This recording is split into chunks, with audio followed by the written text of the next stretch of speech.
me to stop talking. And don't do this.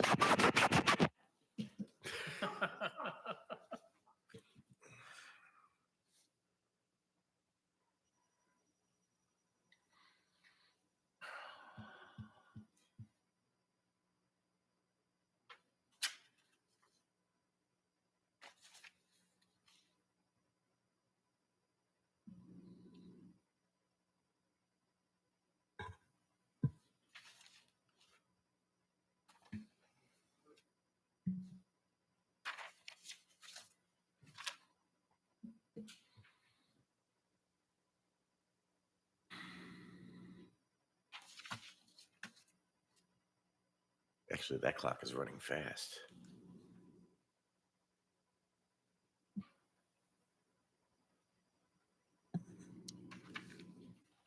Huh? I know, but that's what I'm going by, even though it's not really going to be 7 o'clock when it says it's 7 o'clock.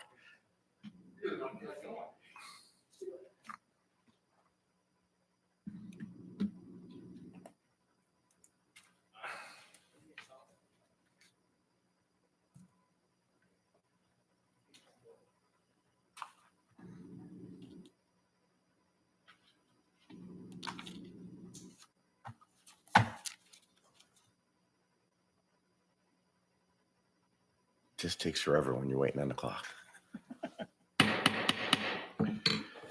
Valley Center City Council meeting for January 18th, 2022 is now in session. Roll call. Mayor Cicerillo, Here. Councilmember Stamm, Here. Councilmember Evans, Here. Councilmember Bass, Here. Councilmember Anderson, Here. Councilmember Gregory, Here. Councilmember Kerstetter, Here. Councilmember Wilson, Councilmember Colbert. Here. I don't see a minister, so please rise and join me in the Pledge of Allegiance. I pledge allegiance to the flag of the United States of America and to the republic for which it stands, one nation under God, indivisible, with liberty and justice for all.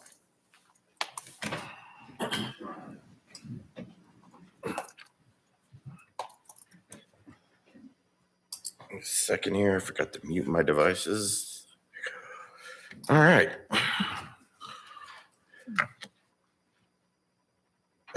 Council, there's been an addition to the agenda. Item G and H. No, F, G, and H.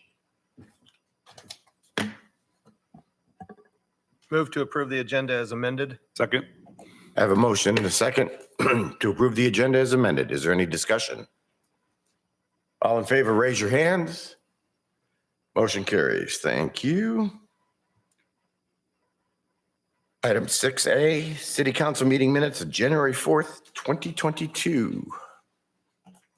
Make a motion to approve the minutes of the January 4, 2022 regular council minutes. Second. A motion and a second. Is there any discussion? All in favor, raise your hands. Motion carries. Thank you.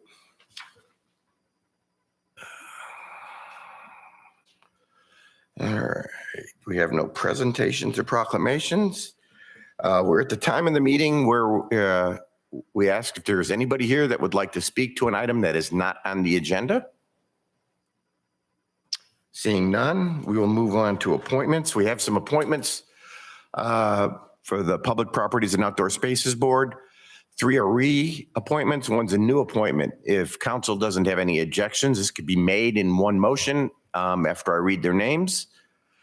Andy Quaint, Jonathan Mosier, Jordan Wright. All 3 of them are reappointments, and then Raymond Ortega will be a new appointment. All their terms will end in January of 2024. Move to approve the recommended reappointees and new appointment. Second. Have a motion and a second. Any further discussion? Councilmember Kerstetter? I just like seeing new names. That's all.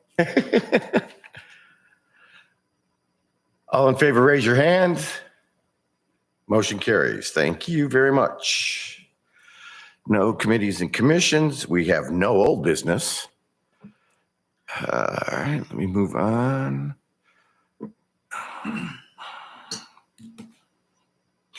Move on to item 12, 12A, the public hearing for the TIF district. Good evening, Mayor and Council. Tonight is our public hearing for our tax increment financing district proposed for the Prairie Lakes and Trails End development. So first off, this evening is our public hearing. Similar to the budget hearing, we'll open the public hearing, receive any public comment, and then we'll close the public hearing. Okay, it is 7:04, and I will open the public hearing for the item on the TIF. Is there anybody here that would like to speak to this item? Seeing none, it is now 7:04. Yes, sir. Did we get any emails or anything? I have not received any. Council, has anybody gotten any ex parte? Then just wanted to ask. Okay, good question.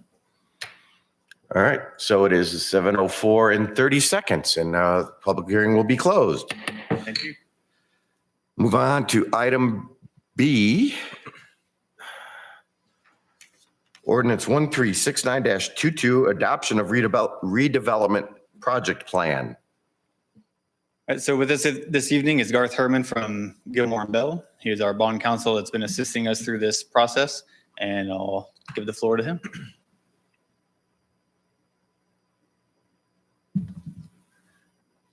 Evening, Mayor and council members. As Barry mentioned, Garth Herman with Gilmore and Bell, the city's bond counsel. Appreciate you having me out here tonight.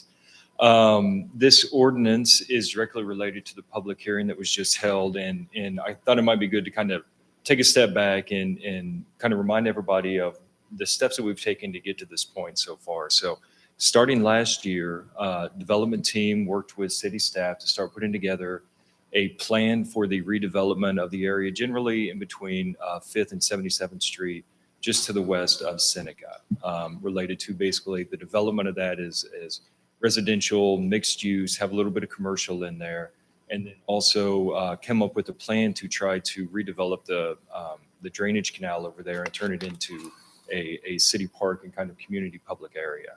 And so those discussions started last year. As part of that process, everybody explored whether this could be a TIF, a tax increment finance district project in whole or in part. As you may remember from probably last fall when I was out here, part of that analysis for TIF is it has to meet kind of 3 different steps along the way. The first step is TIFs can only be in an eligible area. This area that was looked at for this redevelopment project is an eligible area because it is in or at least the majority of it is in a 100-year floodplain. So met the first step. Second step is then you actually have to go through the process to create the district. Last fall, the city went through the process to create that district. So you adopted a resolution calling a public hearing on the creation of the district. Notices were sent out to affected property owners. Notices were sent out to the school board as well as to the county to alert, the public at large that the city was evaluating whether or not to create a TIF district out there to help with the redevelopment. You held your public hearing. You passed your district ordinance. So your district, your TIF district itself has been created. That happened last summer, last fall.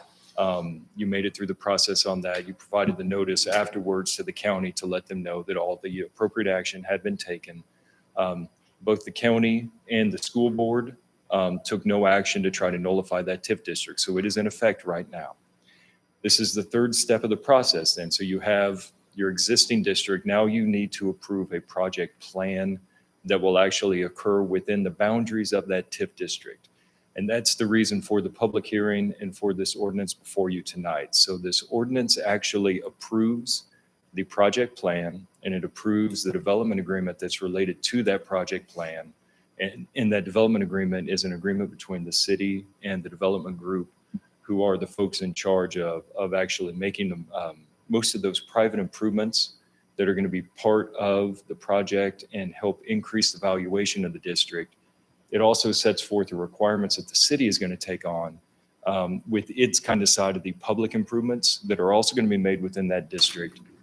And it sets forth basically the different mechanisms that both those private improvements and those public improvements will be paid for, and how those TIF revenues will actually go and be re-injected into that district to help pay for those costs.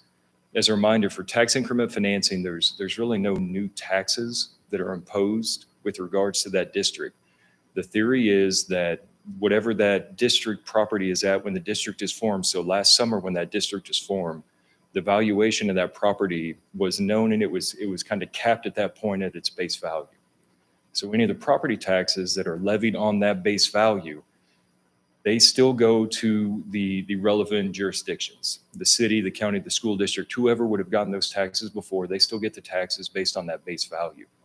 As this project plan is implemented and as the value of the property in that district increases, property taxes are still being levied on that, but all of the property tax revenue that comes from the taxes collected from that increased value above that base, that incremental value, those are the TIF revenues. Those are the revenues that are going to go back into the project to help pay for the public improvements that the city and the developer have agreed to move forward with, both in the project plan and in the development agreement. So once again, just kind of a reminder of where we've been, kind of where we're at right now, and then how that TIF district and how this TIF project will actually work.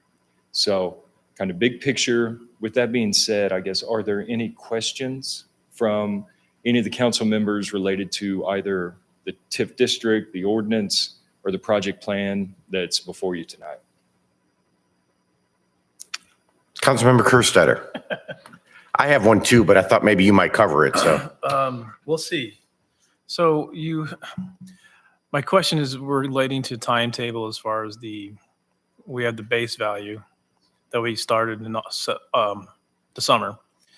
So what's the time between then and then the project's complete? If we pay it off, get paid off faster. Does it start going back to those entities, or does it still? Can you explain a little bit more about that as far as timetable? Is there a sunset kind of clause? Exactly, and the answer is yes. There is a sunset on a TIF district. It cannot be out there longer than 20 years. Okay. And so, to the extent that this project gets built up and it kicks off sufficient revenue to basically pay for all of the project costs, including any bonds that may have been issued, to pay for the projects, the eligible projects that are in there.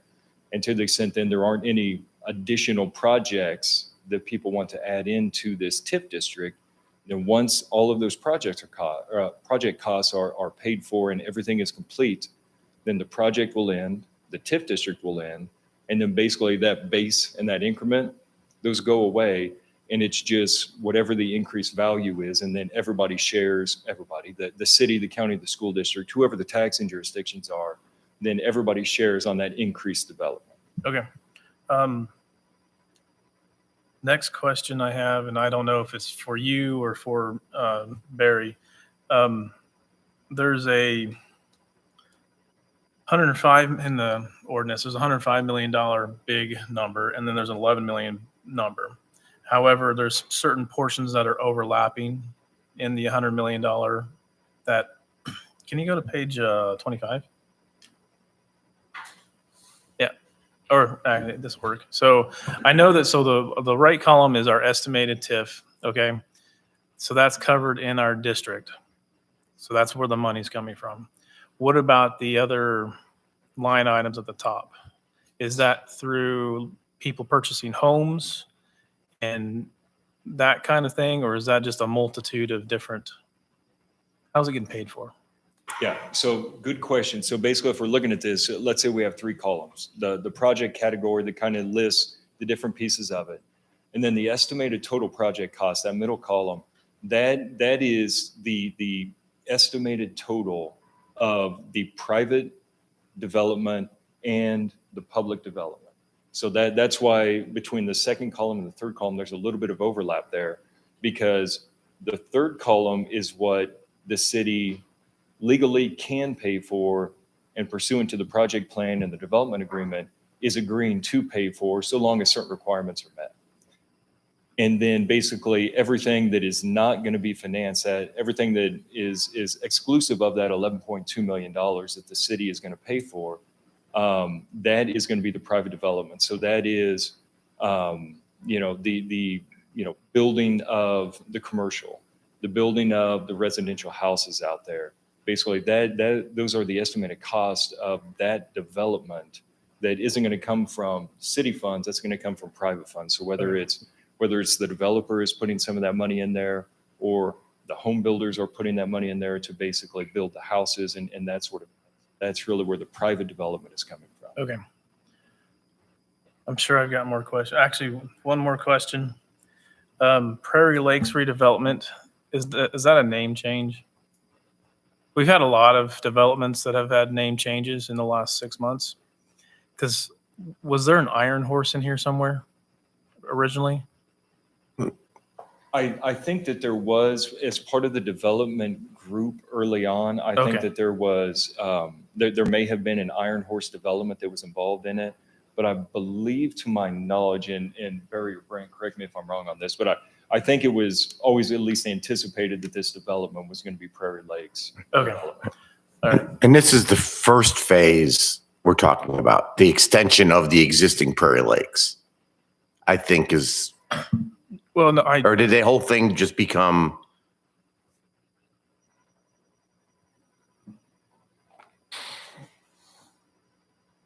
So yes, it's still the extension of the Prairie Lakes housing addition down there. The Prairie Lakes Redevelopment District, that was just the name we added on to help describe the boundary of the district. Okay. That's just the name we put on it there. But I'll run through the developers agreement and other things, and other items here in just a second. Okay. Help clarify some other questions. The other question I had was, if I remember correctly, and I could be wrong, that part of the deal with the TIF district is there was a timer that was set and we had to get through certain phases by a specific time and get through things by a certain date. I'm assuming we've met all that criteria. Okay. All right. Any other questions? a lot of papers to go through. And council, it appears that we're being asked to waive the first reading, so that will be a first motion. Councilmember Kerstetter. Oh.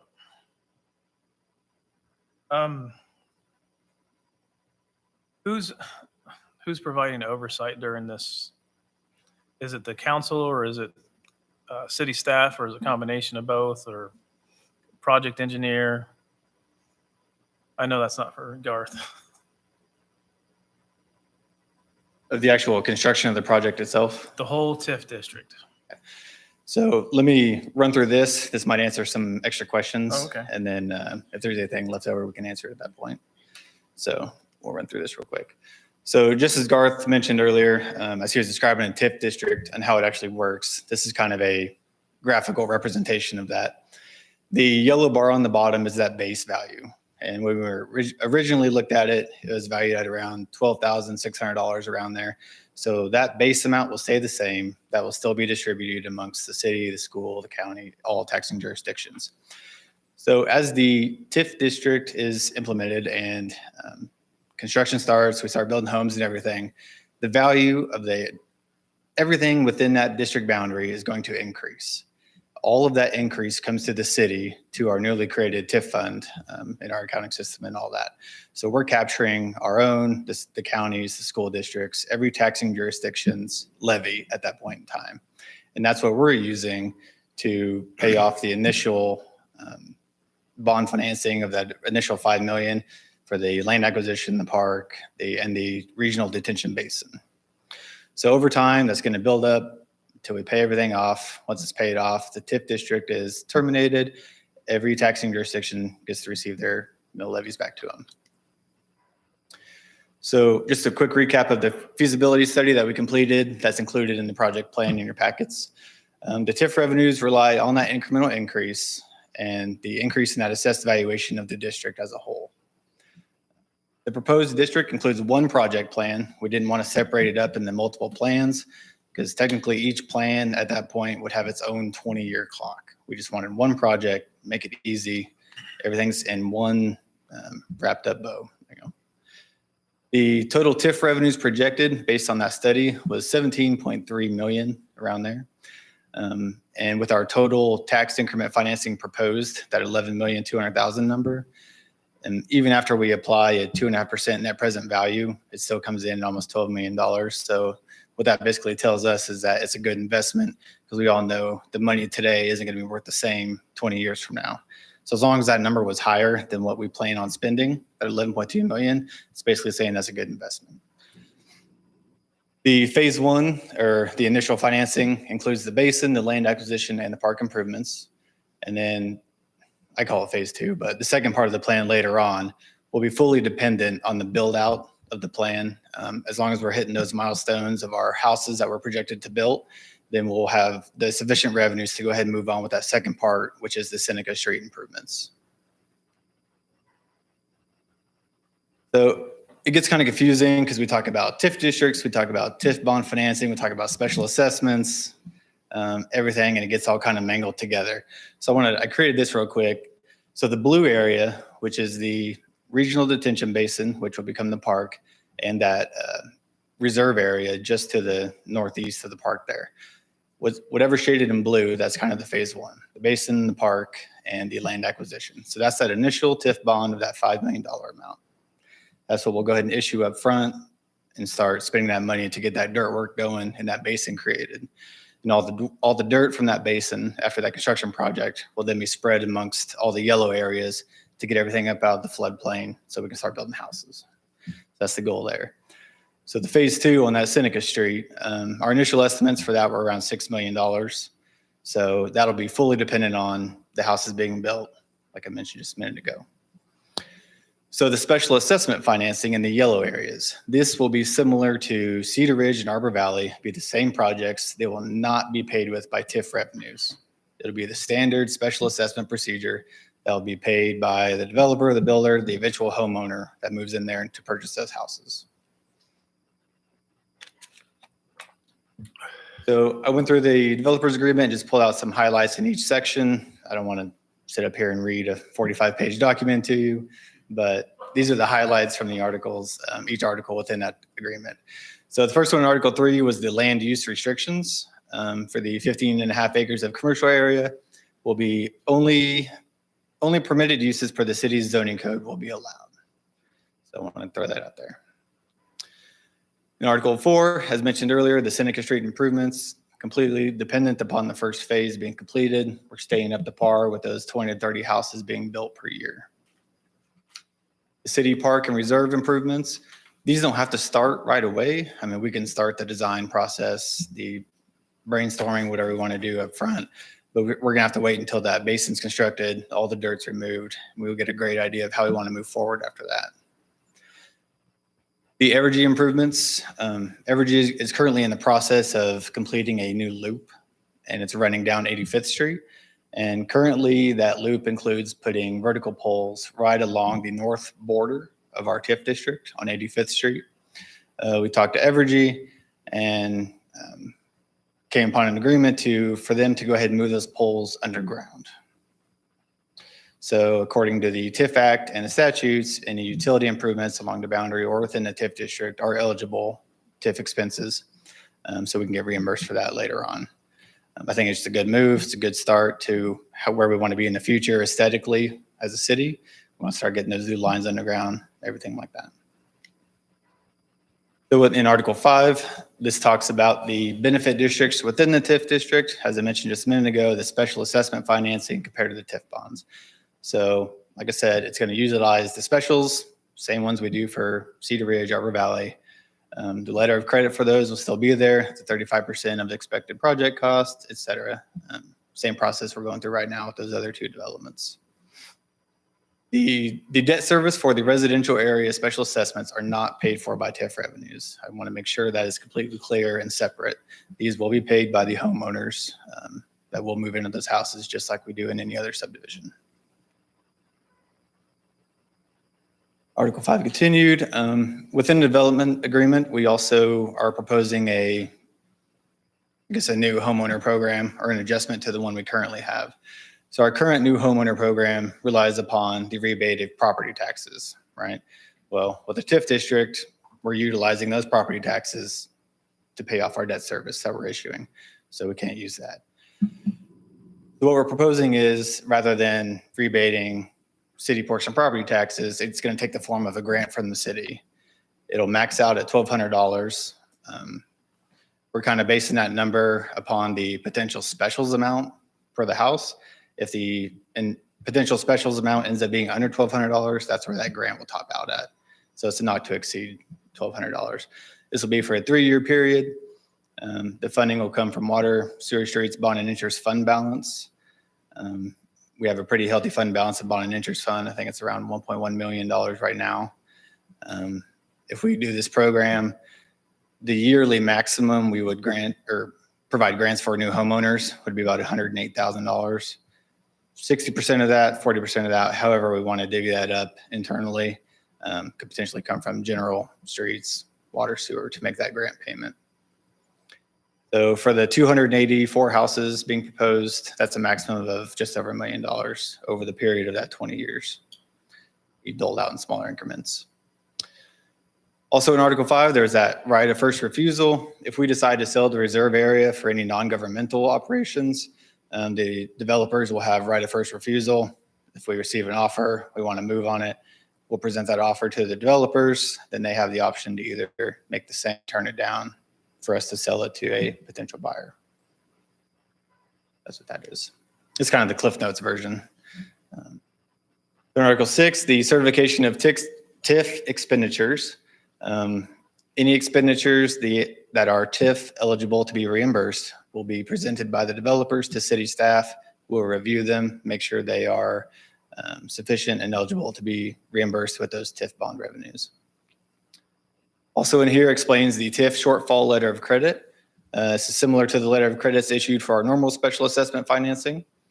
This letter of credit it's a little different because it's a little less than that 35%, but it's essentially 2 years worth of debt service payments. So with that initial TIF bond, we want to capitalize our interest for those first 3 years. So we'll have a 5-year time frame before we would have to potentially draw revenue from other places to make those debt service payments at that point in time. So we'll have this first 3 years for that capitalized interest period to build as much as we can. That should generate enough revenue to sufficiently pay those debt service payments. And then we have the backup of that letter of credit just in case not enough revenue is being generated. So, and then as an incentive for the developer to build as fast as they can, we put in a performance measure aspect on that. So for every $1 million of added assessed valuation to the district, that letter of credit will drop 25%. So the faster they build, the faster that letter of credit drops, the faster we get to our level we need to be at to make our debt service payments for the remainder of the time.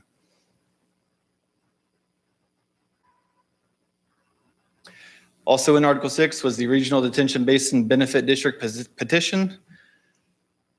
This is another safeguard put in place to enhance that letter of credit. The regional detention basin cost, that $2.9 million number, if TIF revenues aren't generated in a sufficient amount to pay that debt service, the letter of credit is exhausted.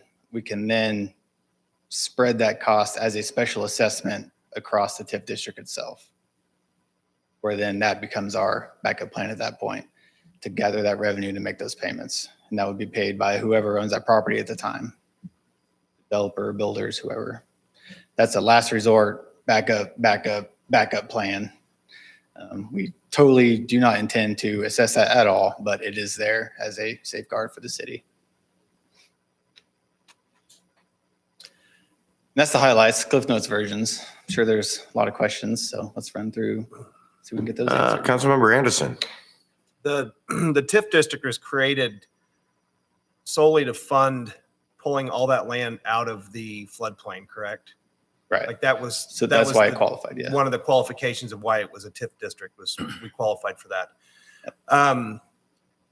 Once that has been established and the basin has been built, what is the timeline to this may be a Ryan question, the timeline to recertify that area to pull it out of the floodplain? Because I know that's not usually a fast process, but do we have a general idea what the timeline is from when we get that finished and how long it takes to recertify I know you're the Ryan. floodplain guru around here, Ryan, so. So no, that's a great question. So first, right now, Mr. Tim Austin, I'll have Tim come up as well, since he's working on this timeline as well. Right now, the application has been submitted to do the fill dirt work. So they can't move any dirt yet. That application is still in the process of being approved. And once the state has granted approval, FEMA needs to look at it as well. But once that work is done, Tim, do you want to come up? I believe you would. Yeah, so, Why don't you talk about how long okay. you anticipate the dirt work being, and then we'll go from there. Okay. So the process, there's two things. One, the floodplain fill, which is state, and that's been approved. I think it was last week we got that. And then the other is the letter map revision that we do through FEMA to remove it from the flood insurance rate maps. We submitted that back in December based on our updated flood stay. That typically takes about 6 months. Okay. So we're expecting that to be approved in May. And then once you get your construction done, you just do a simple certification. You build it per the submittal, and then all that property gets removed from the floodplain. I think that kind of answered my second question, was about building the homes, and they just have to be certified before they're occupied. Is that correct? So, well, I'll add to that. So what Tim was saying is, once the dirt work is done and that survey is done and submitted to FEMA, once Tim hears back from FEMA is when the city will issue building permits. Okay. So once that area is certified, removed from the special flood hazard area, or SFHA, once that's done, then we can start issuing building permits. Okay. But it seems like a pretty streamlined process, and okay. No, Because I know the project that's just west of the Walmart up there, they were moving dirt, and they had, as soon as they finished an area, they had houses coming out of the ground, and I knew we had a little different situation here because of the floodplain recertification and all I that. think Tim's being proactive in getting things done as quickly as possible and getting that review done, because FEMA is, as I'm sure you can imagine, not a very quick government agency when it comes to approvals. So as soon as we get that letter from FEMA stating that, yes, this area has been removed from the floodplain, then we can start issuing building permits. Okay, that I knew you guys had a plan. I just kind of wanted to hear the timeline of it. Yep. Last thing was one of the fourth or fifth item on there was the Seneca reconstruction, full depth reconstruction. I think I remember us talking about that as part of this project, and it being at the end because we didn't want to tear up a brand new road. But the answer was we have 20 years to get that done, basically. I mean, it's not going to last that long, but that kind of answered my question when that came up. As part of that project, we're putting that towards the end, correct? Right. Okay. Yep. We're wanting to generate enough of that revenue so we can kind of do that project as a pay as you go, and we don't have to issue any more debt at that point. We'll just build that revenue and then pay off the process as it's billed to us. Okay, that was all I had. Thank you. And one more thing to add to that. Sorry. One more thing to add. We'll continue to apply for grants to help fill the void on that as well. So every year that there's a cost share application from KDOT or with the infrastructure funds, we'll continue to apply for grants to subsidize so we don't have to remain solely on the TIF revenue to fund Seneca Street. So if it's possible that the reconstruction of that could be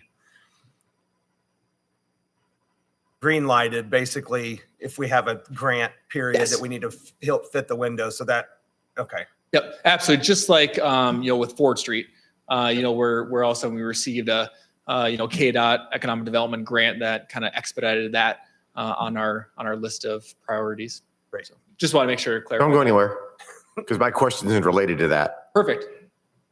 The adjustment of Seneca is part of the Ford Street project, or is it part of this project? Yes. And so, Because that's where I'm getting, because we're talking about Ford Street, Right, no, right. but we're talking about Seneca, but Seneca's, there's two chunks yes. in different projects and I just wanted to make that clear for anybody that's maybe watching, that explain the two different sections we're talking about here. Yes, the property that the city council acquired last year at 1400 West 77th or Ford Street on the corner of Seneca and Ford, that is a part of the Ford Street project. And so Ford Street and Seneca will be realigned to the north, and then that will end where it connects a little bit north of that property, where it reconnects to Seneca Street moving north. that will happen. Well, once we get the project bid out and work with PC on the timeline on that, of course, but that will happen during the Ford Street project. And then it will pick up with the Seneca project. It will pick up from that point and continue north. But yes, that will happen sometime later this year, if not 2023, depending upon when the timing of the phasing of Ford Street happens. Of course, we're working with Kansas Gas right now as they relocate their entire main along Ford Street. So that is also delaying that project a little bit. But yes, the Seneca realignment on the north side where the city acquired that property will happen during the Ford Street project. Yes, Mayor. Okay, I just wanted, I had that clear in my head. I just wanted to make sure everybody else was, because we just kept saying Seneca. And so, thank you. Yep. Councilmember Kerstetter. Okay.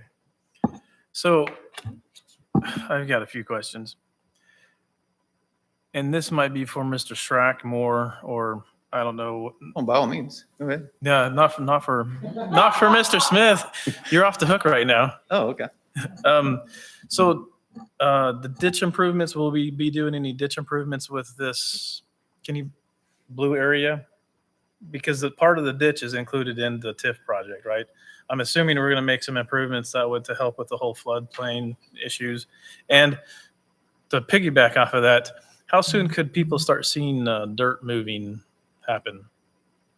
Yeah, so what's happening right now with what was approved by the state with the Division of Water Resources is that realignment. So right now, if you drive on Seneca, you see just the large ditch. That's the floodway as it stands right now. That is going to be modified.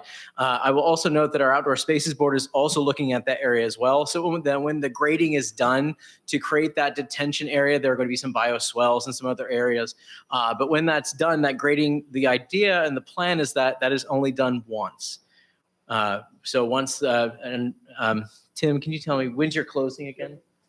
So, Go ahead. so after tonight's action, hopefully we're supposed to close on this track, this quarter section next week. And then the thought process is we're as Ryan mentioned, we're kind of in the final stages of designing that detention basin. And that's, I think, the last page of your agenda packet there. I'm actually sorry. I'm talking about the current ditch that's A little ditch. the big ditch that goes from 93rd Street down all the way past. On the west side. On the west Okay, side, yeah. okay, sorry. Yeah, we're not affecting that. So Okay, but it is included in the TIF. It needs to be, right? Because the county wanted it in there. Yes, sorry. Yes, that area, sorry, we weren't understanding the question. No, there. you're fine. There's lots of ditches in that area. There is a lot of ditches. And that area was added in, the section between 85th and 77th or 4th Street there at the request of the county, Right. Mr. Jim Weber, just in case if there's a partnership with WAMPO to have a trail along that Oh, corridor. It's not kind of a part of what we're looking at right now with our project plan as it's stated, but they wanted to include that in the overall boundary. So given the opportunity that we could potentially Okay. partner with Sedgwick County to have that done. So no flood improvements in that section? Okay, all right. Not on the large that's- ditch that runs north. and That's where south. I was getting confused on that section. Okay. Yep, no, the Um, one that runs east and west from Fiddler's Creek, of course, that one will open up to a much wider area, and that's where the dirt work is. Right, and that one makes a lot more, very good sense. Okay, Yep. so now I have Yep. two. And also too, just kind of piggyback real quick, sorry to interrupt. That's also too why we're requesting the waiver of the first reading, because a lot of times with municipal financing, timing is really critical. And so in order to have these things time out correctly, a lot of times we request the waiver of the first reading when it comes to municipal financing. And Garth can explain that further in detail if you do want to hear from our bond counsel. So what happens if we do not grant the first waiver? And the reason is for transparency with anybody else that wants to give us what for.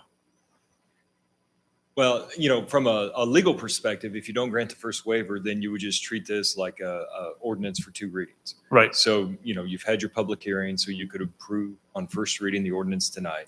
And then at your next meeting, it would come up for the second reading. So, legally, that's how that would proceed. Now, as Mr. Austin mentioned, I think that, based on kind of the timing of how the TIF district and the TIF project approvals have been going along, I think that they are anticipating that if the ordinance is approved tonight, that it would be, fully approved tonight.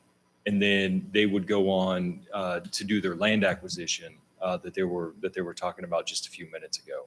So legally, that's what would happen. But, from the context of the timeline for the actual, legal points, it may cause some of those to have to shift. Okay. Next one I think is going to be for Mr. Clark. And this is just, I don't really expect a reply. I just voicing a concern that we're going to get into a Ridgefield problem. Was that the right development over there? Okay. I just don't want to have another land bank. That's all I'm going to say about that. And I think we've made that pretty dang clear from all of us, because I don't Right. think there was any of us here that were want to get into that situation again. I think we stressed that early on enough that that's not what we want to get into. No, I just wanted to say it Yep. again. No, and I just want to reiterate that it's not just you, it's all of us. So, Mhm. Noted. Thank you. all right. Are there any other questions? Do we have a motion for the waiver of the first reading? So moved. Second. We have a motion and a second to waive the first reading for ordinance 1369-22. Any other discussion? All in favor, raise your hand. Motion carries. Thank you. And do we have a follow-up for the ordinance itself? I move to approve ordinance 1369-22, adopting redevelopment project plan and development agreement for the Prairie Lakes redevelopment district within the city. Second. Motion and a second. Any further discussion?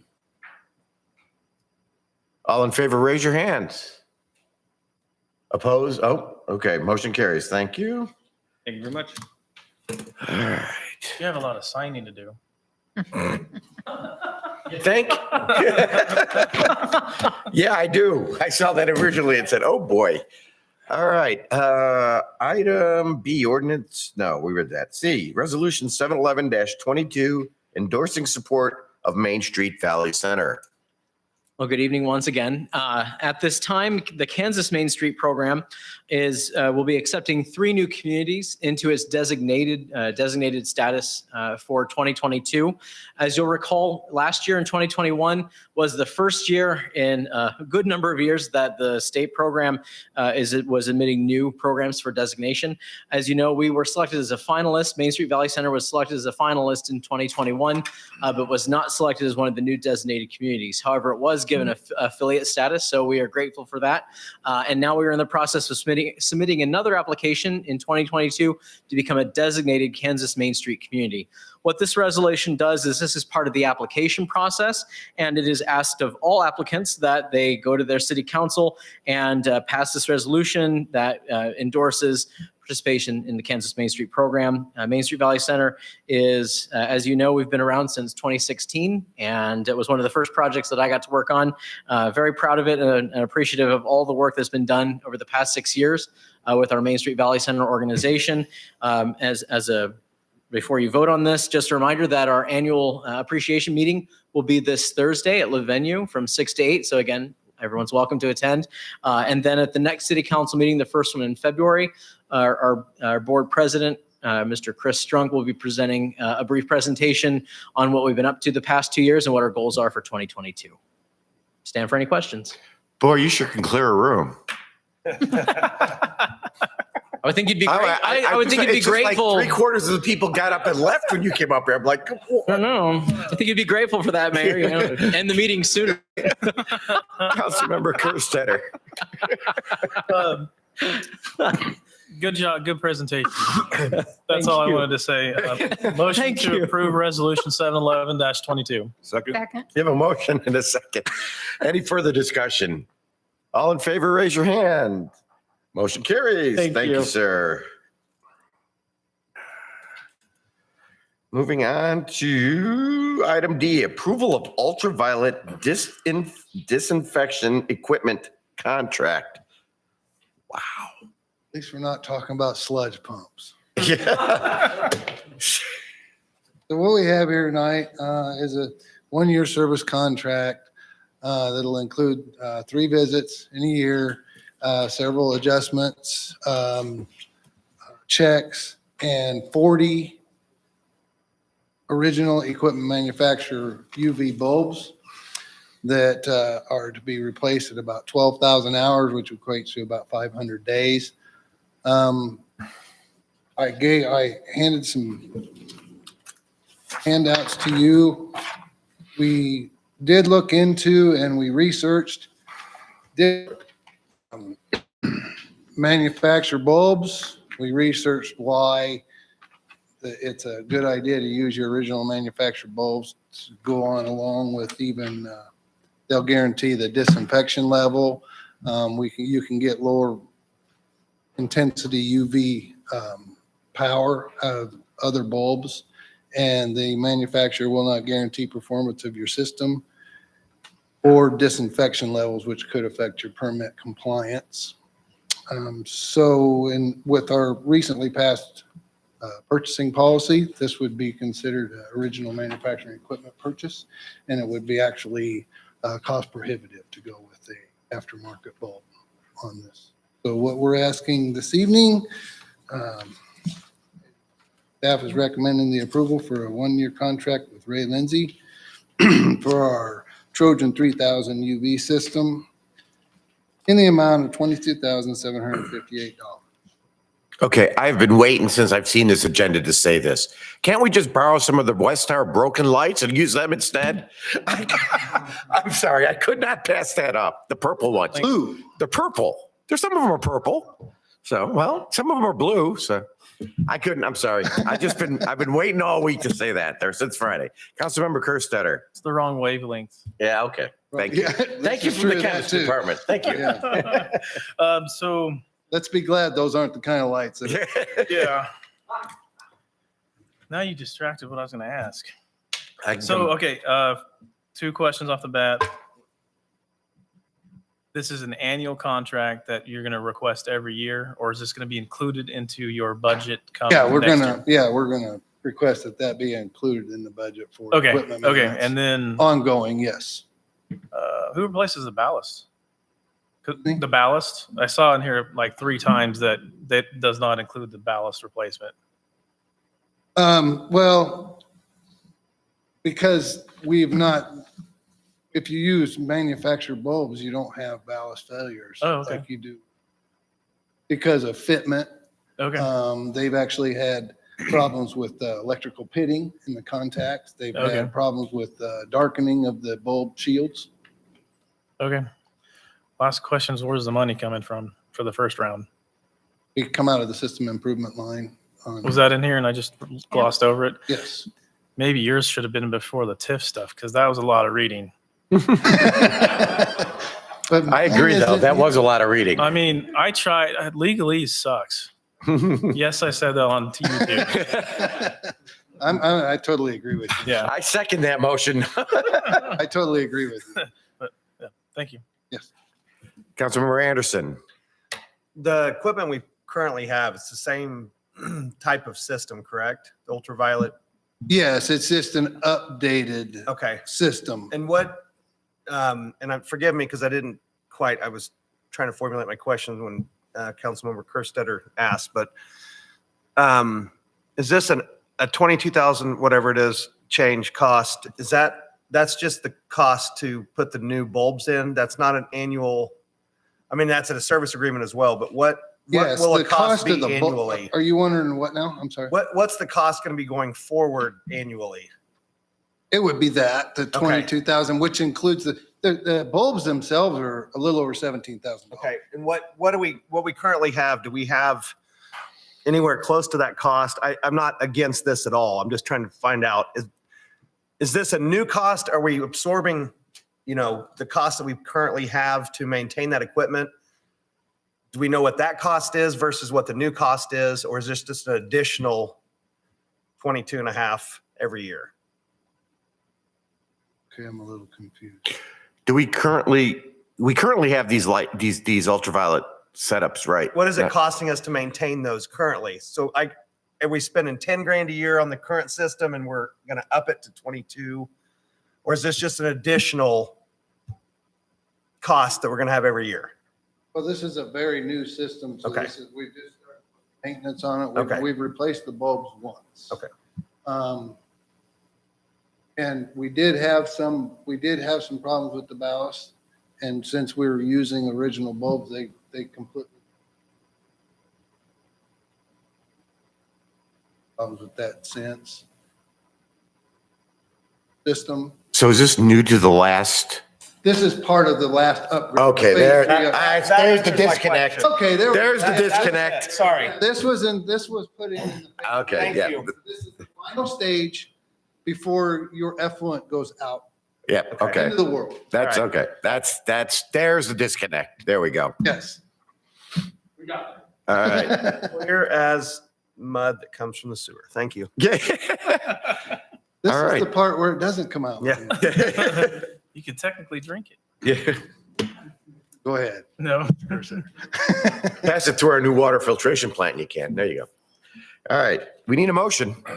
Make a motion to approve service contract for the ultraviolet disinfection equipment with Ray Lindsay Company, the amount of $22,758, and authorize mayor to sign. Second. Have a motion, a second. Is there any further discussion? All in favor, raise your hands. Motion carries. Thank you very much. Thank you. Item E, approval of agreement with Wagon Tails Ranch. Good evening, Mayor and Council. Public Safety Director Newman was unable to join us this evening, That's okay. I would have passed by anyhow, so it doesn't matter. but we do have an empty chair Okay. in his honor. Just for that, I'm going to call his name because he's not here. This is a new agreement with Wagon Tails Ranch for boarding and kennel services.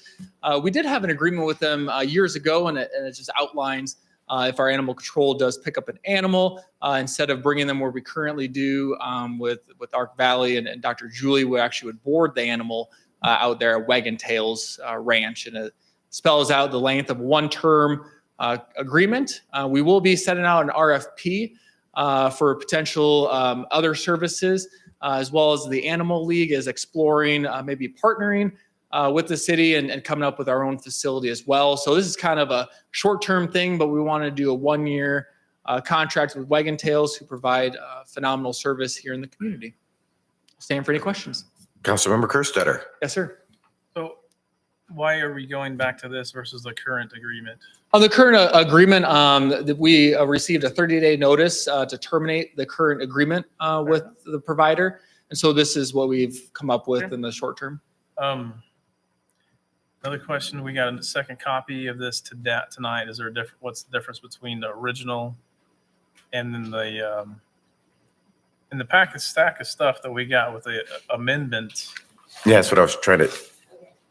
That's just because of the one that you need a paper packet. So that it's- Oh, all right. So no difference. Okay, perfect. It's just double-sided. Perfect. Oh, Okay. We save paper and every penny we can for our taxpayers. All right. Just the ones that keep you paper copy. All right. Perfect. And it's hole punched. It is almost.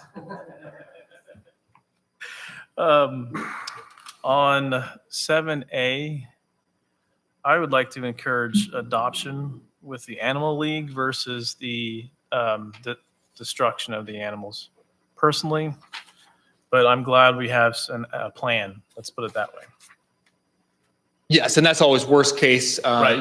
worst case scenario. If we pick up an animal that's unable to, get healed and we're unable to revive or save, unfortunately, we do have to have that. No, language. that makes perfectly good sense. I'm just Number one priority is always to adopt out every animal. putting a plug in for the Animal League. Yeah, they do a phenomenal No, job. they And do. They do. I got one of my dogs from them, so. yep, my sister-in-law has got one as well. That's now in Nebraska. So. Oh, nice. Motion to approve agreement with, I'm sorry. One more. I could have done it after the motion a second, but Councilmember Anderson.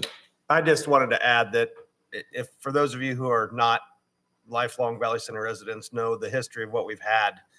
There used to be an outdoor kennel at the wastewater treatment plant that the police used to just take the PD used to just take anything that was picked up over there. We have moved that, and I know that the volume that we have is probably hard for the vet to, they're not a boarding facility. So I think that's probably where this is going and where it's coming from. And also I like to see that we're supporting another business in our area, even though they're not in the city, that Wagon Tail is taking care of that. So that was all I had. Sorry, Lou. No, that's okay. Go ahead. Motion to approve agreement with Wagon Tails Ranch and authorize mayor to sign. Second. If a motion to second, I'll tell you why I'm laughing in a minute. Any further discussion? All in favor, raise your hands. Motion carries. Breaking news from our chief of police. He just texted me and asked me to skip him anyway, but he's watching. All right. Now you have to call on him. All right, here we go. Item F, Ordinance 1370-22, electric franchise to Evergy. Good evening, Mayor and Council. It is with great pleasure that I present to you this evening something that has come to our attention that doesn't come around every year. And this year in 2022, in March, actually March 20th of 2022, our franchise agreement with Evergy, who provides us electrical services, is coming due and expiring. It is my professional recommendation that we should potentially explore municipalizing our electric system or becoming a public power utility. This is the first step here before you with Ordinance 1370-22, which would extend our current franchise agreement with Evergy for a 1-year period. And then it will potentially renew for a 1-year period thereafter until we have an opportunity, and that's the next item after this one, until we have an opportunity to potentially send out an RFP and to conduct a feasibility study. A lot of information here, but I did want to show a quick video, if Matt doesn't mind there in the back, a quick video of kind of what I'm talking about with public power. And as that's coming up, I do want to let you all know that, my time as a city administrator coming from Nebraska, that's a public power state. And so I'm very familiar with public power and the inner workings of becoming a municipally owned public power distribution system. But all this video from the American Public Power Association kind of explain a quick little tutorial for you all, and there'll be a ton of questions after. Go ahead, Matt. Uh-oh. Did you know you get your electricity from a public power utility? That means you and your neighbors own the utility. Your local government runs the utility just like they run schools and libraries. Your public power utility is here to serve you, not to make a profit. Most people who work at your utility live right here in the community. To help you run the utility, there's a city council or a board. You can go to the meetings and help make important decisions for your utility. Your utility may make electricity or buy it from someone else who does.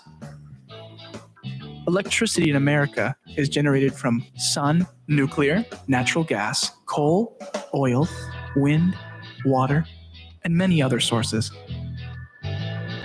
48 million people, or 1 in 7 electricity customers, have public power. Across America, there are about 2,000 public power towns like yours, in 49 states, all except Hawaii.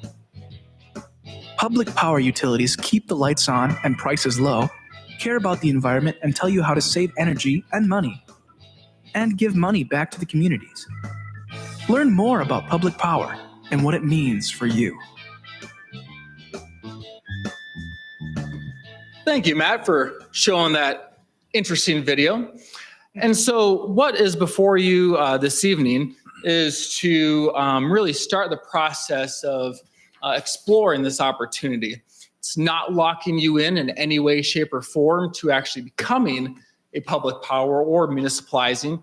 But what it does is extend the agreement, like I said, with Evergy for a 1-year period thereafter. And this will give us an opportunity then to dive in and present information via feasibility study that would then provide you all as council to see if that's a direction that we want to go as a community.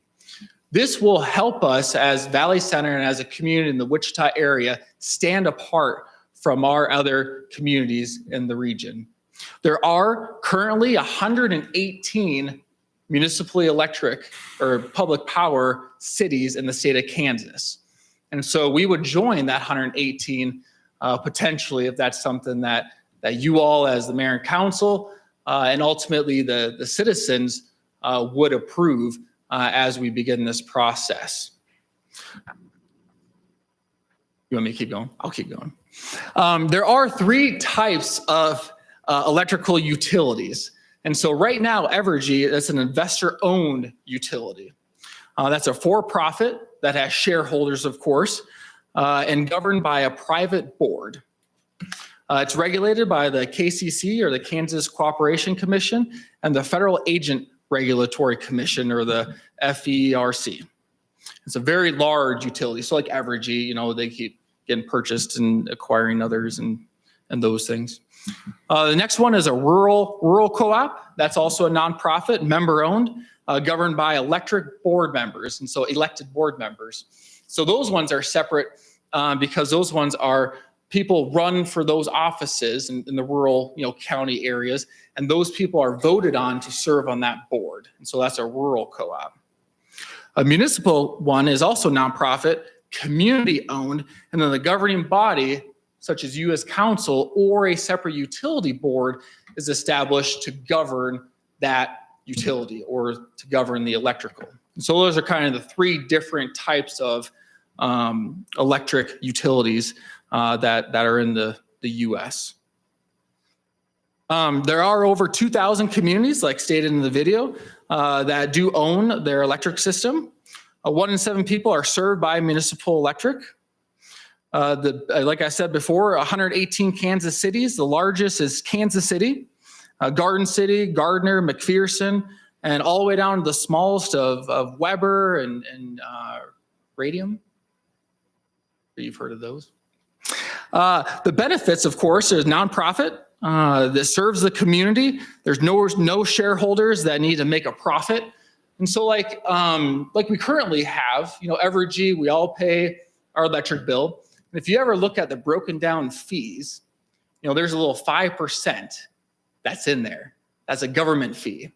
Well, that's our franchise fee that we currently receive at the city. That's what they pay us to be in our right of ways and all those things. That's 100% pass through Evergy to you all and to all of us that live in Valley Center. They do not take that from their profits. They just pass that straight through to the end user or the customers. This low cost structure, tax exempt financing. On average, municipal rates are 10 to 15% lower than private utilities. Community customer focused, utility focus on the specific needs of the community and citizens. It's a higher reliability, higher response time because we live here. The employees will be Valley Center employees. If we proceed forward with passing this ordinance, it will let us have the opportunity, like I said, to go through the 1 year of renewal, exactly what we have right now, and let us do the feasibility study, which is next on your agenda. I feel that it's in the best interest of Valley Center for not only today, but for future generations as we continue to be a progressive community in the state of Kansas. A lot of information. I'll stand for all your questions, and we have all night. No, we don't. No, we don't. But Councilmember Kerstetter does have a question. Of course. I think you meant lower response times. Yes. You said higher. I'm sorry. Yes, lower response times. All right. So on this agreement, what can they do to our rates? Nothing. Nothing. So they can't raise it just because we're No, they cannot, sir. doing it. Okay. Perfect. Nope, that'd be a violation of federal law. Perfect. All right. That doesn't necessarily mean they're going to be happy about this, though. No, they're not, but that's okay. We need to all be aware of that. And they were notified this afternoon. We did have our initial meeting with them at 4:00 this afternoon. The reason for the waiving of the first reading of this ordinance is because of the timing of it. We would like to give a 60-day written notice, which that 60-day would be tomorrow, that we would like to give them written notice if this is something the council wants to pursue with just finding out information, an opportunity to do some fact-finding initiatives to see if it's worth the city of Valley Center pursuing. Councilmember Anderson. If we decide after looking at this that we don't want to do it, we can just continue with Evergy, correct? Yes, absolutely. We can negotiate a new franchise agreement with them. That could be 5 years, 10 years, 15, or their last proposal was 20 years. Okay. What other municipalities, I know you said there was 118 Kansas cities that have their own. What other municipalities have gone through this recently with their utilities, with their electric utilities? As far as municipalizing Yeah. from a private to a Yes. municipal, there's been about, I believe, 20 communities over the last 30 years, roughly across the U.S. That have successfully accomplished this. There are multiple steps to municipalizing, and it's laid out very nicely in the Kansas statute of a process that we would begin if so voted on tonight by the council. The feasibility study is really the document and all the information that we would need to basically begin the process of exploring this opportunity to see if making sure that the return on the investment is appropriate for the taxpayers. What are the benefits to our citizens? The benefit to the citizens, I got a few cheat sheets here. The benefits are lower electrical rates, potentially. Revenues stay local and reinvested back into the community. It doesn't go to the shareholders that sit on their private board. It's local control of rates voted on by our elected officials. So you all that are voted on by your constituents, you are the ones that would be making the decisions when it comes to our electricity, just like you do with water and sewer and trash.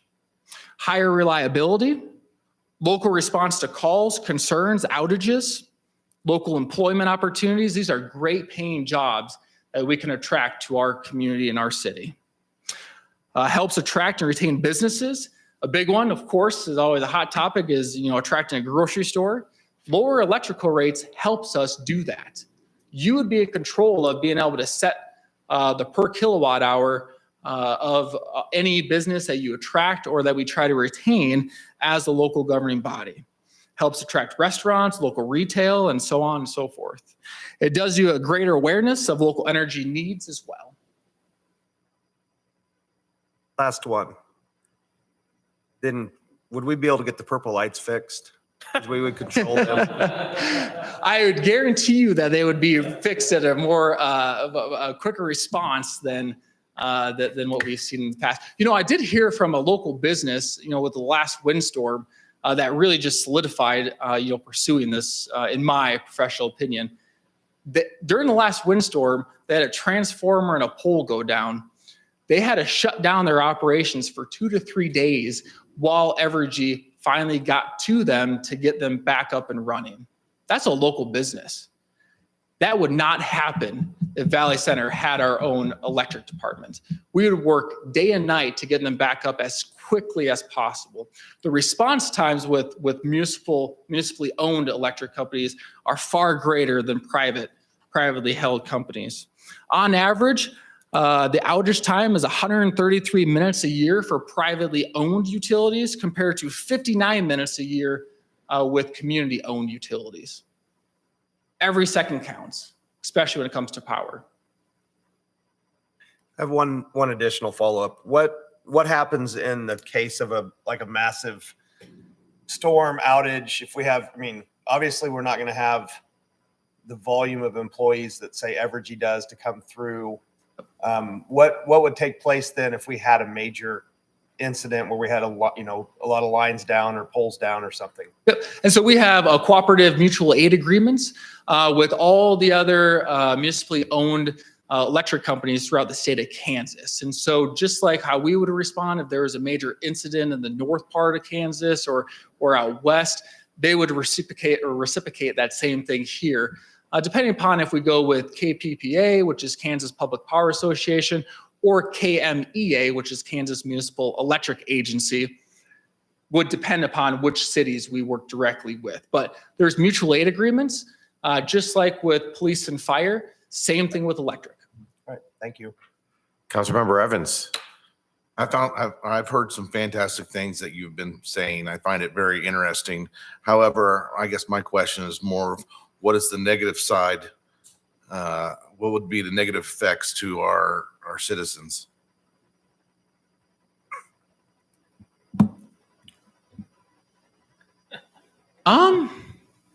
Could there be anything? Maybe a negative. I know I receive, almost daily reports if I use more electricity. I don't know if we'll have that capability up and running initially of saying use more electricity last week than the week previous. But those are things that we can absolutely, invest in when it comes to, technology and those things. I'm not sure with any other negative besides, making sure that we can attract employees would maybe potentially be a negative if we just can't, fit that or fill that void of hiring employees. We have to remember though, these are high paying jobs. And so I don't feel that would be an issue, especially in the Wichita metro area, where we can attract people from all over the country to come and be a lineman. All right, thank you. Councilmember Gregory, if you have a question, you leave the switch on. I'll get to you. Yeah, okay. Councilmember Gregory. What is the 60-day notice that you would need to send tomorrow? 60-day notice is notifying Evergy that we want to extend our current franchise agreement, not the 20 years as proposed by them, but by a 1-year time period as laid out in the proposed Ordinance 137022 Okay. for a 1-year period versus a 20-year agreement that they're proposing. Thank you. Councilmember Bass. The feasibility study, is there a timeline for completion, just an estimated timeline? And then what would that consist of, that entire study? Yeah, and probably better to hold off on that until we get to the next item, because that is next item for a resolution to go out and request for that RFP. So I'll probably answer that, Councilman, if that's okay with you at the next item. Sounds good. Thank you. Councilmember Kerstetter. This is kind of for everybody watching. Can you give us an idea of what kind of rate? Would we have a rate reduction or less of an increase, or what can you compare? Like you said, McPherson is one of the, can you compare our rates compared to McPherson? Well, and so residential customers who get their electricity from public power utilities on average pay 14% less than customers of investor-owned utilities, such as ours. And so, let's say, right now on average, and this is across the US, the feasibility study that we'll get into, that will break it down and get more specific. I don't have that information.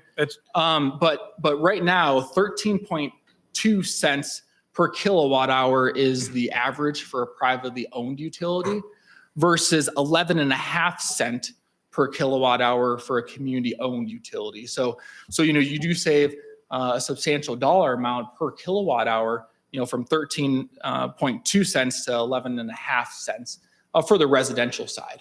Now, of course, with commercial or industrial, a lot of times it depends upon the load.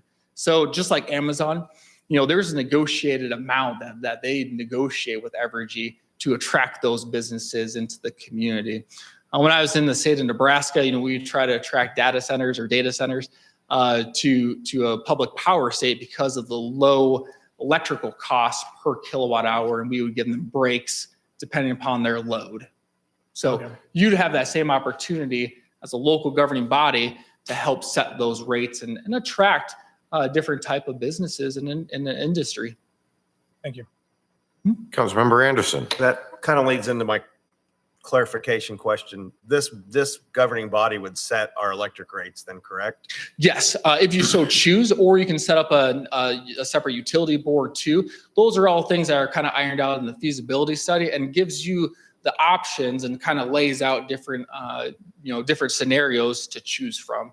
So absolutely, you could potentially have the governing body be the final say when it comes to setting rates. Currently, our water and sewer rates are set by this body with input from city staff, and so that could be the same, or we could set up a separate body, correct? Okay. Yes, All right, just a clarification. Thank you. absolutely. And That's we a lot could of potentially, information. we could potentially set up another body that just deals with all utilities. Sure.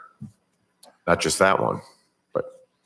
And that's also an option, where it's actually, an appointed board from the governing body as well. So there's a few different scenarios, but this is kind of the initial, ordinance, kind of giving them notice that this is something that the council wants to be proactive in it and looking at the feasibility of becoming a publicly owned utility. Motion to waive first reading of ordinance 1370-22. Second. I have a motion and a second to waive first reading on ordinance 1370-22. Do we have any further discussion? All in favor, raise your hands. Motion carries. Anybody want to? Anybody Motion wanna- to approve ordinance 1370-22, granting to Evergy Kansas South, Inc., a Kansas corporation, its successors, and assigns an electric franchise prescribing the terms thereof and relating thereto, and amending Valley Center, Kansas ordinance 1143-07. Second. I have a motion and a second. Is there any discussion? Can you make those shorter? I do want to add a comment here. I have noticed in the time I've lived here, and I don't know when things changed, but I have recently, in the last year or so, maybe two, not been very thrilled with the service we get from Evergy. I've been in the service business all my life, and the way I've always looked at it is, hey, I'm willing to pay a little more if the service is better. I'm gonna, and I know the streetlight situation was no fault of Evergy, but the response to, as you can still see, we have lights and we've reported them, or still haven't been replaced. And I'm not sure if anybody else notices, but a while back, they redid some work out here at our transmission plant. And for the longest time after that, power failures weren't much of an issue, but just in the last 2 or 3 years, they seem to be happening again over and over again. And like I said, I'm a big fan of giving good service, but if we get bad service, then I'm also a big fan of getting rid of the problem. So those are just my 2 comments on that I had on that. So we do have a motion and a second on the floor. All in favor, raise your hand. Motion carries. Thank you. We'll move on to item G, resolution 712-22, RFP for street light and electricity transmission facility. Yes, it's a mouthful. Also, too, I did want to kind of reiterate and kind of go back to, part of the feasibility study, if the resolution does pass resolution 712-22, that feasibility study will lay out what the rate structure could potentially look like. It will show that, we will either stabilize and hold the rates to today's rate, and then, decrease them over time. Or it might show, depending upon what the total acquisition or potential acquisition of the facilities when it comes to the lines and the transformers and all those things, it may even go be less from the get-go.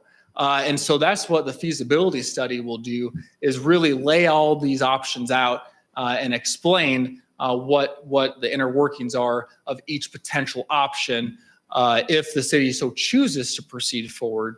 Now, and bless you, all this is a feasibility study. This is not locking you in. It's not saying that you have to municipalize. Before we get to the part of us actually becoming a municipally owned or public power, we would have to go to the vote of the people. And that's the great thing about this, is that the mayor and council, you all get to make the decisions of saying, hey, this is a good opportunity for us to lower our monthly bills for our residents. That's always our goal. That's why we're looking at the water treatment plant. That's why we're looking at electrical. We're looking at everything that puts more money in our citizens' pocket at the end of every month. That's what we want. We want them to be happy. We want a good quality of life for Valley Center residents. And this is what that would do, is that would give you the opportunity to then say, hey, here's an option. If you want to pursue this and proceed forward, then a revenue bond would have to be voted on by the people at a general or a special ballot, but it would be a ballot vote that the citizens would ultimately have the say as if we municipalize or not.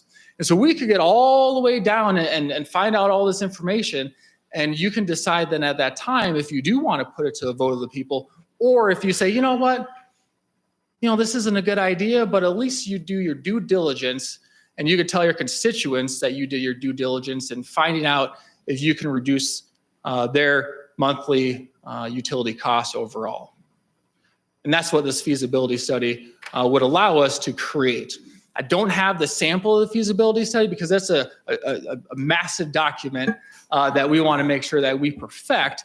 And I wanted to wait until we had approval from the governing body before we went ahead and solicited an RFP for these services. Did you get his question asked from the last one that you said you were going to wait? I think I answered it. Did he answer? Timeline. Oh, sorry. Timeline. Right now, thank you, Mayor. Right now, I'm not sure what the timeline. I know a lot of consulting firms are having issues with filling their staff needs as well. The goal of my time frame would be 2 years.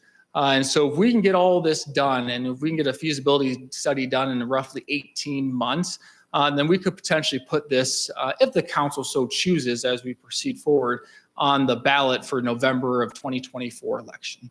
And so this is not a quick turnaround. This is not a pool and recreation committee where we can just, hammer this thing out. And there's a lot more greater in-depth detail that only a few firms across the country do in a feasibility study.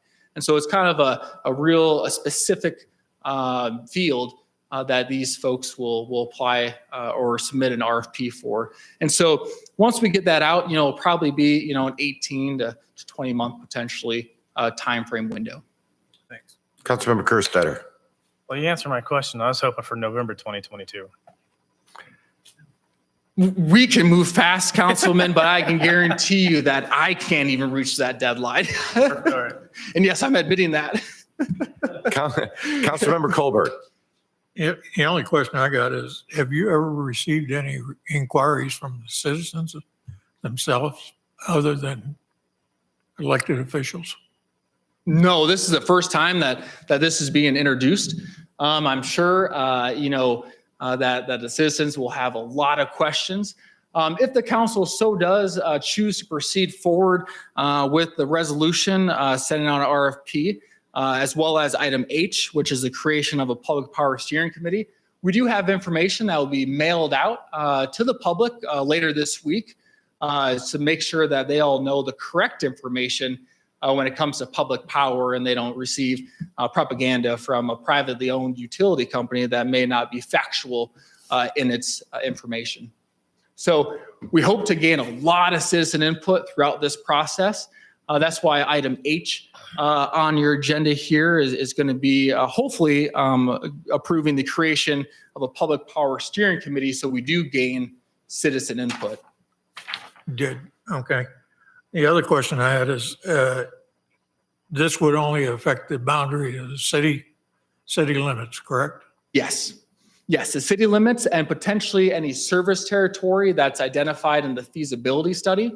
And so if you recall, when did we pass that area of influence? Just as last year, was it 2021 or 2020?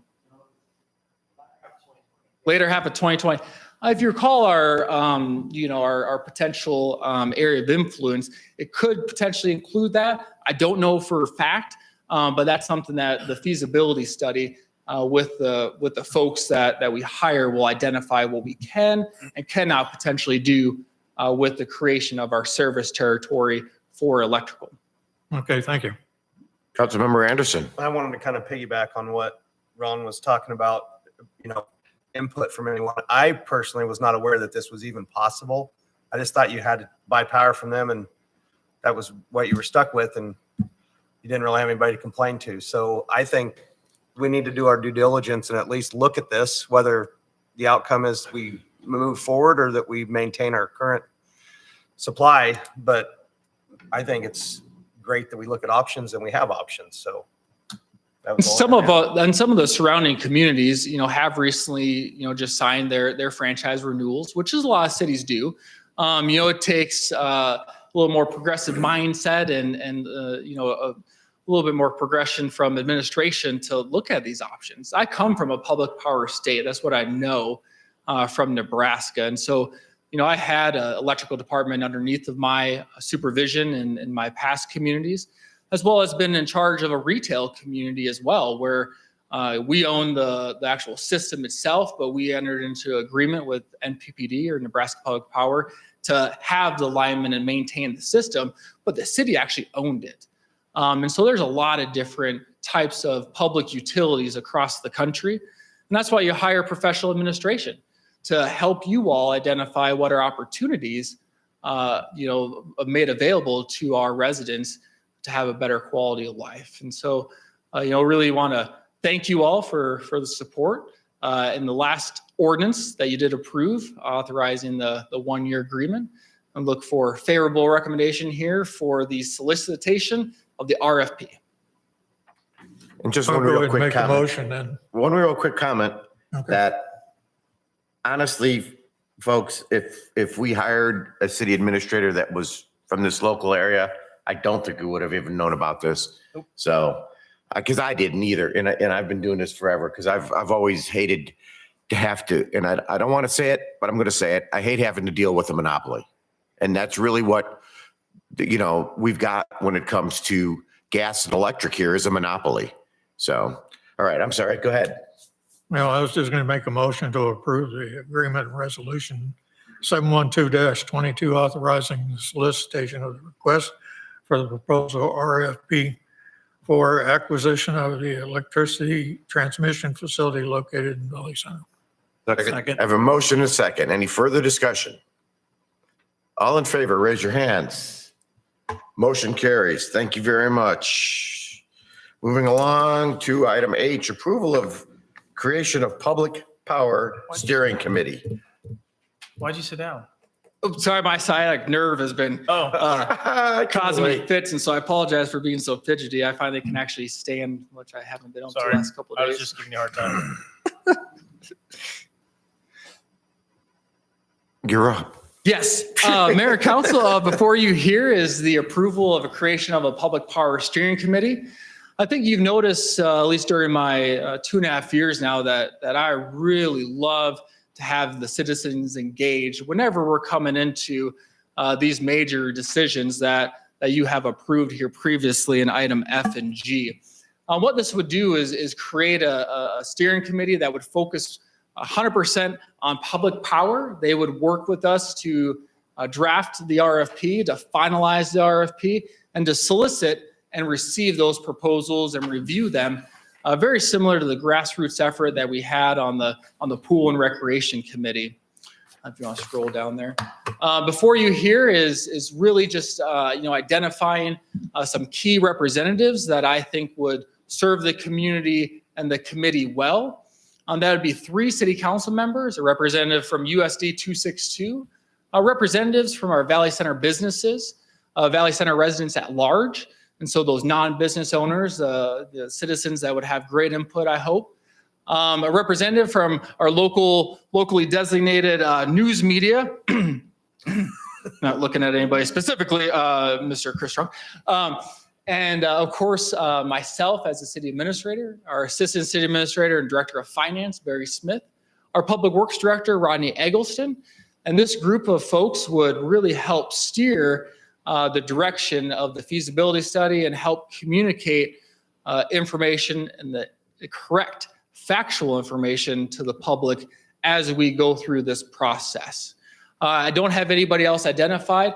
That would happen hopefully at the next city council meeting on February 1st to hopefully actually have the names identified that I will present to you as hopefully being approved and authorized as appointments to this subcommittee. Of course, the subcommittee will be like all the other subcommittees where we will have minutes. will be open to the public and will be very informational and very, lost my train of thought. What? Transparent. Wow. And extremely transparent as we navigate this potential of becoming a publicly powered utility. Councilmember Kerstetter. So how many people do you think we need on this committee? As it, just by line item, you have 10 right there. Are you thinking, how many are you thinking from the residents at large? I don't want to see. I mean, I would like to keep it 15 and under. It kind of seems to be that real, sweet spot. Because sometimes not everybody can attend every meeting. And so when we went through the pool and the rec committee, we had a pretty large group, but I mean, I can't remember when they all were able to attend one meeting together. And so it was great to have, a few more than just, 5 or 8. And so if we keep it under that 15. I just know when you get too many, you don't make any progress. Yes, absolutely. Well, we will make sure that does not happen with this one, well, council member. You on there, well, that's not going to be a problem. And then time for the meetings. Any ideas? No, no, not this time.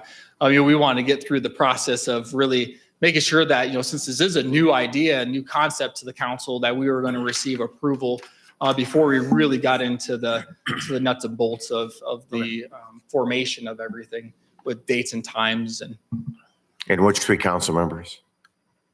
That'll be up to you. You don't have to decide that tonight. If you all want to think about it, I'd encourage you all to go online to the publicpower.org website and do some research and information.